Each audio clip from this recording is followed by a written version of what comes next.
Hey y'all, I'm sitting in the Red Letter Challenge today, and it is day 16 of the Red Letter Challenge, and it comes from Matthew chapter 18. The passage does, starting in verse 21. And this is a story that Jesus tells where there's a man who owes essentially millions of dollars to his master. And he comes in, he's about to be thrown into jail, sold into slavery, his entire family, and he begs the master, please, please forgive me. And y'all, the master does, forgives him the entire debt, shows incredible mercy.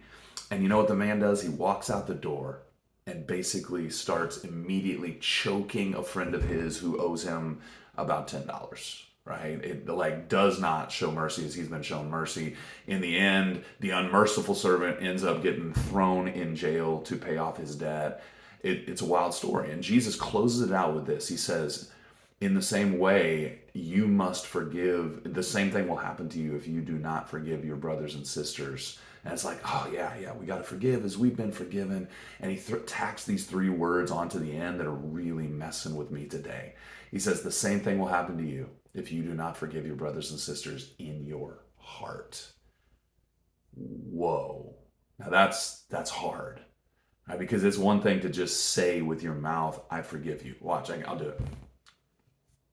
I forgive you. I mean, that's something that is fairly easy to do. We can make the choice to do that even if we don't believe it in our heads, even if we don't feel it in our heart. But to forgive someone in our heart, y'all, wow, that's hard. So that means all of a sudden that I am hoping the best for this person that's hurt me. I'm hoping for better for them. That means I'm not, when I see them in the grocery store, I'm not like turning away and sneaking down another aisle to avoid contact. That means the second I hear their name mentioned, I don't feel this blood rush of anger come up to my head. Like, no, when forgiveness has worked its way into my heart, that means that the forgiveness has started to become real. And I realized as I was sitting in those three words, I've got some forgiveness that for others that has not worked its way all the way into my heart. And so I'm sitting in that this week. I need God's help desperately with that because it's difficult and I cannot do that alone. So that's what I'm wrestling with. And I would love to hear what you guys are wrestling with as well. See ya.